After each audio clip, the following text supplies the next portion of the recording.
Suburban women moved away from the GOP in 2018, but one issue is bringing them back: President Trump's border wall. A new online poll from Zogby Analytics revealing suburban women are backing the wall and Trump's national emergency, even more so than other voters. So will Democrats be in trouble in 2020? Let's ask Beverly Hallberg of the Independent Women's Forum. Beverly, good to see you.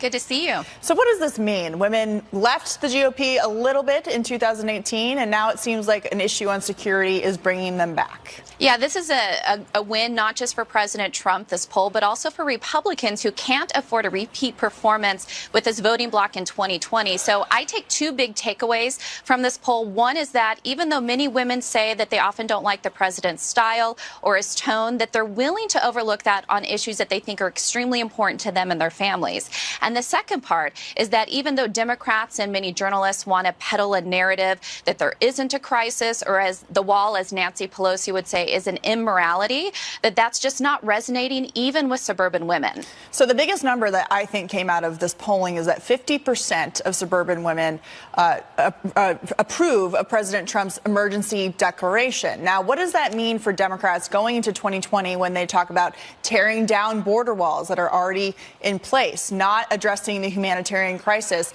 and illegal immigration as a policy point altogether?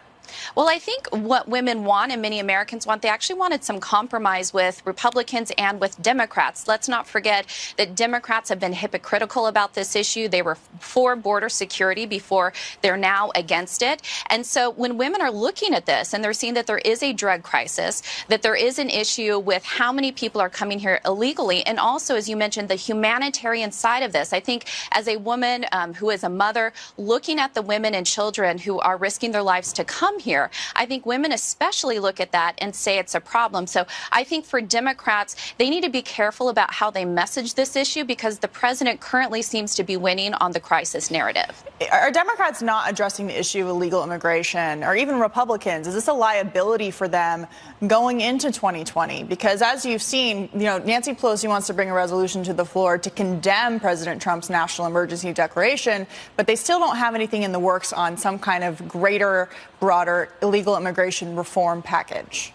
Well, even the national emergency approach, it's I think for many people looks more of the semantics behind it. Of course, many Republicans do not like use of executive authority in this instance. But I think the average person across the country says, well, if Congress isn't going to do anything, then we want the president to do something. So with Democrats, I do think they have to be extremely careful, because if you even see suburban women supporting the president in this area, I think that they need to come around on this issue. All right, Beverly Hallberg from District Media Group. We appreciate it. Thank you. Thank you.